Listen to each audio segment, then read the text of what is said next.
পরীক্ষায় ভালো ফলাফলের জন্য 100% পরীক্ষিত কিছু আমল দিব, ইনশাআল্লাহ তাআলা পরীক্ষায় ভালো ফলাফল আসবেই আসবে। অনেক বড় বড় ইসলামিক স্কলাররা তারা কোরআন এবং হাদিস লব্ধ জ্ঞান থেকে গবেষণা করে 3টি বিষয়কে বাছাই করেছেন। কয়টা বিষয়? 3টি জিনিস যদি কোনো শিক্ষার্থী পালন করে, পরীক্ষার আগের রাতেও যদি করে, পরীক্ষার হলে গিয়েও যদি করে, ইনশাআল্লাহ তাআলা তার ভালো ফলাফল আসবে। দেখো, প্রত্যেকটা স্টুডেন্টের স্বপ্ন সে খুব ভালো রেজাল্ট করবে, ঠিক কিনা? আছে না? এই যে যুবক বন্ধুরা, স্বপ্ন আছে না? আছে। বর্তমান কিন্তু আমাদের পরীক্ষা চলছে, আলহামদুলিল্লাহ। আমাদের কারো সন্তান, কারো ভাই বোন, আমাদের পরীক্ষা চলতেছে। বাচ্চাদেরকে আজকে গিয়েই এই ট্রিটমেন্টটা দিবেন। চাচা, আজকে গিয়েই আপনার সন্তানকে বলবেন যে তোমাকে এই 3টি বিষয় দিলাম, অথবা আমার ভিডিওটা তাকে দেখাবেন, পারলে একটু শেয়ার করে দিবেন। কারণ এই ভিডিও শেয়ারের মাধ্যমে যদি কোনো শিক্ষার্থী বন্ধু তারা যদি এই আমলটা করতে পারে, তাদের পরীক্ষা যখন ভালো ফলাফল হবে, ওই একটা ছোট্ট শেয়ারের কারণে আপনার আমল নামায় কিন্তু আল্লাহ পাক সওয়াব লিখতেই থাকবে। সুবহানাল্লাহ। কয়টা বিষয় বললাম? 3টা বিষয়। যুবকরা, কয়টা? 3টা বিষয়। 1 নম্বর হচ্ছে, যেদিন পরীক্ষা তার আগের দিন রাতে মেধাটাকে কি ঠান্ডা মাথায় রেখে পড়াশোনা করতে হবে। খুব একটা উচ্ছৃঙ্খল, হ্যাঁ এটা পড়া হয় নাই, ওটা পড়া হয় নাই, আফসোস করা যাবে না। কি করা যাবে না? আফসোস করা যাবে না। ঠান্ডা মাথায় বই নিয়ে পড়তে হবে সাজেশন অনুযায়ী, ঠিক আছে? তবে তাড়াহুড়া করা যাবে না, গভীর রাত পর্যন্ত জাগা যাবে না। 2 নম্বর হচ্ছে, আল্লাহর প্রতি সর্বোচ্চ তাওয়াক্কুল করতে হবে।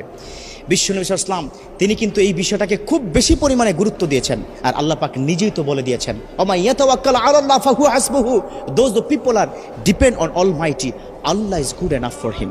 অতএব আল্লাহর প্রতি তাওয়াক্কুল রাখতে হবে। আল্লাহ, পরীক্ষার হলে কালকে যাব, আল্লাহ তুমি পরীক্ষায় প্রশ্নগুলো কমন করে দিও, প্রশ্নগুলো কমন করে দিও। এটা 2 নম্বর, আল্লাহর প্রতি তাওয়াক্কুল রাখতে হবে।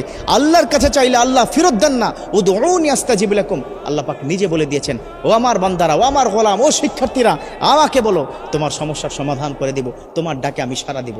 সুবহানাল্লাহ। চাইবেন কার কাছে? আল্লাহর কাছে। আজকে গিয়ে সন্তানকে বুঝাবেন, বাবা পড়াশোনা যাই করো না কেন, তাওয়াক্কুল করবে কার উপর? আল্লাহর উপর। 3 নম্বর, এই 3 নম্বরটা একটু লম্বা, বাট এই আমলটা কিন্তু করতে হবে। 3 নম্বর আমলটা হচ্ছে, তুমি যখন পড়তে বসবে তখন রব্বি জিদনি ইলমা এটা পড়বে।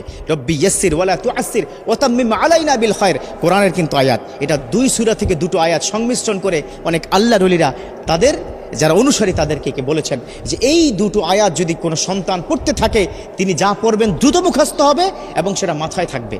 কথা ক্লিয়ার? রব্বি জিদনি ইলমা, রব্বি ইয়াসসির ওয়ালা তুআসসির ওয়া তাম্মিম আলাইনা বিল খায়র, এটা পড়তে হবে পড়ার আগেই।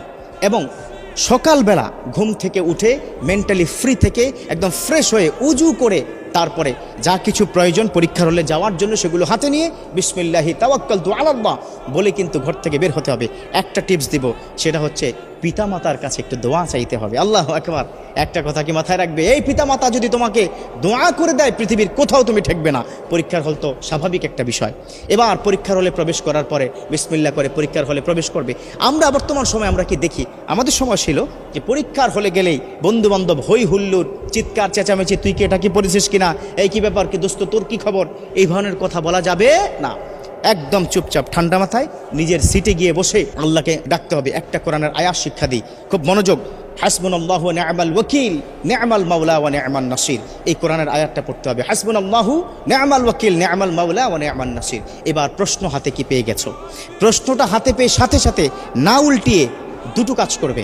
একটা হচ্ছে উপর করে প্রশ্নটা রেখে সুবহানাল্লাহি ওয়া বিহামদিহি সুবহানাল্লাহিল আযীম, এই তাসবিহ পড়ার পর ওই যে আমি শিক্ষা দিলাম না, সেটা কি রব্বি জিদনি ইলমা, রব্বি ইয়াসসির ওয়ালা তুআসসির ওয়া তাম্মিম আলাইনা বিল খায়র, এই কোরআনের 2টো আয়াত পড়ে বিসমিল্লাহ করে যখন প্রশ্নটা দেখবে, যদি কোনো কারণে কমন নাও পড়ে, no tension, don't worry, don't be frustrated, হতাশ হওয়া যাবে না।